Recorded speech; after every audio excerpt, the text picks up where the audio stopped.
Soleha. Bagaimana kabar semua hari ini? Alhamdulillah. Semoga anak soleh dan soleha selalu diberikan kesehatan dan dalam lindungan Allah Subhanahu wa Ta'ala. Amin ya Rabbal Alamin. Berjumpa lagi dengan Ustazah Neti. Kita akan sama-sama belajar matematik kembali.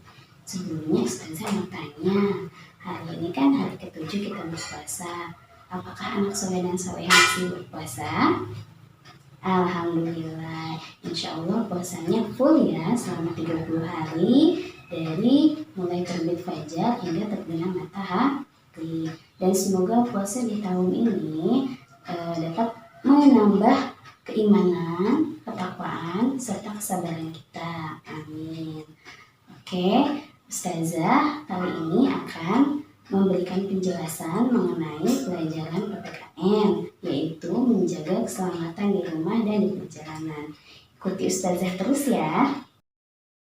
Anak soleh dan soleha, sekarang Ustazah berada di sebuah ruangan. Coba kalian perhatikan, apa yang akan terjadi jika kalian berada di ruangan ini? Ya, pastinya dengan tidak sengaja kalian akan terjatuh atau menginjak beberapa benda. Kenapa? Karena benda-benda yang berada di sini tidak diletakkan atau dirapikan kembali kepada tempatnya. Nah, jika kita menggunakan benda dan kemudian benda tersebut kita letakkan kembali pada tempatnya, pasti kita akan terhindar dari bahaya dan kita akan mudah menemukan benda tersebut jika akan digunakan kembali. Selain itu, kita juga harus merawat benda.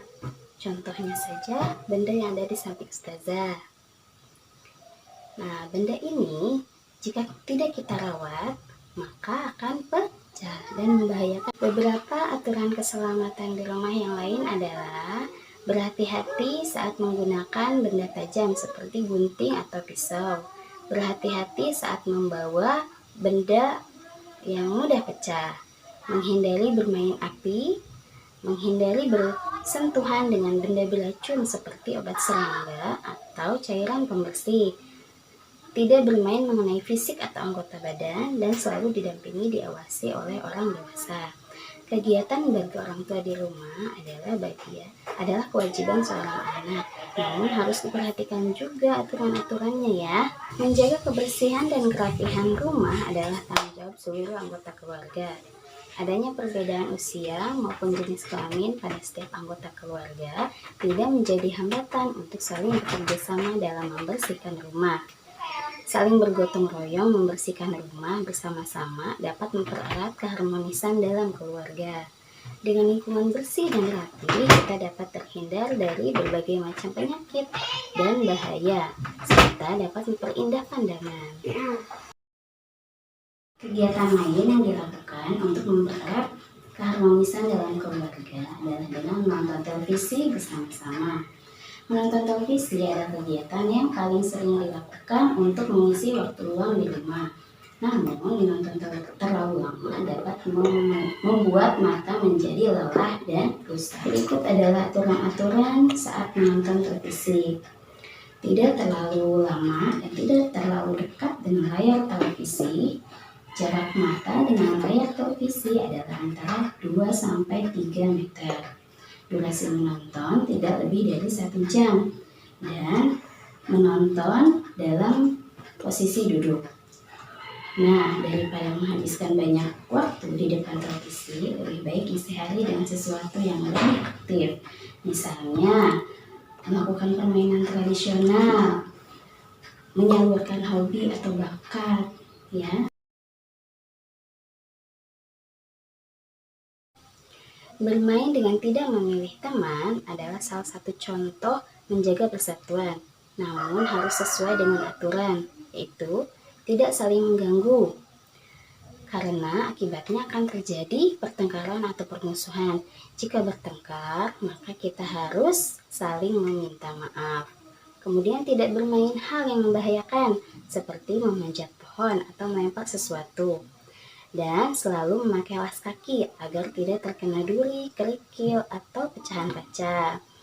Namun, dikarenakan kondisi kita yang sekarang seperti ini, maka anak soleh dan soleha lebih baik bermain di rumah aja. Anak soleh dan soleha ini adalah gambar keadaan di jalan raya. Tanda panah pada gambar ini bertuliskan kata zebra crossing dan lampu lalu lintas. Anak soleh dan soleha pastinya tahu apa itu zebra crossing dan lampu lalu lintas. Ya, zebra crossing adalah jembatan yang digunakan untuk menyeberang jalan dengan ditandai warna hitam putih pada jalan.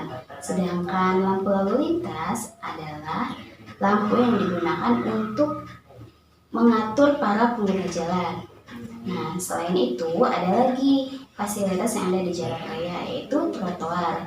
Trotoar itu digunakan oleh para pejalan kaki. Jalan raya adalah tempat umum. Ada pejalan kaki dan pengendara kendaraan. Semua pengguna jalan wajib mematuhi aturan. Ini adalah aturan-aturan pejalan kaki di perjalanan agar semuanya sampai tujuan. Pertama, sebelum menyeberang, lihat ke kiri dan ke kanan jalan terlebih dahulu.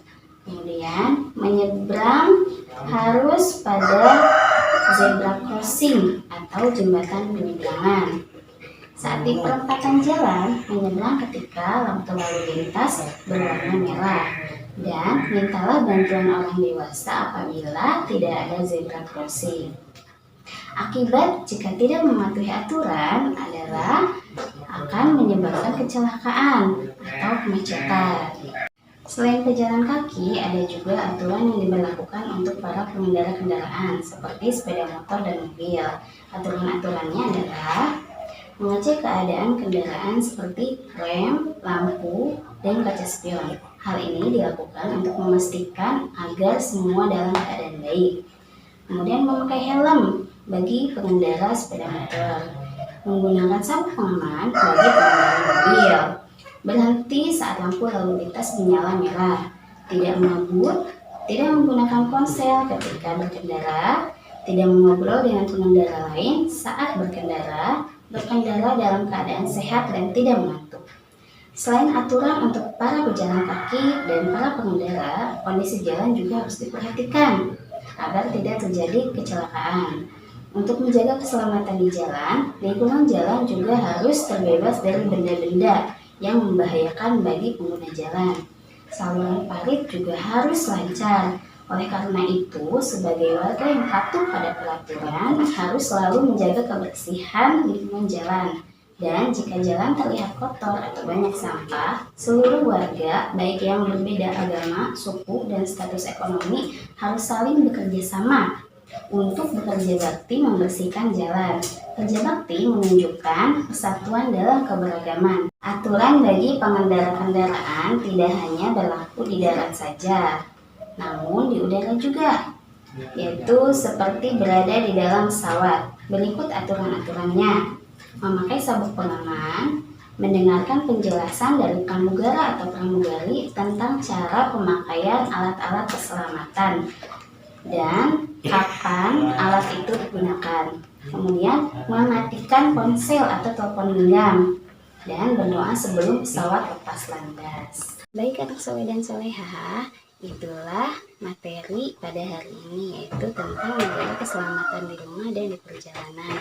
Semoga materi tersebut dapat bermanfaat untuk kita semua.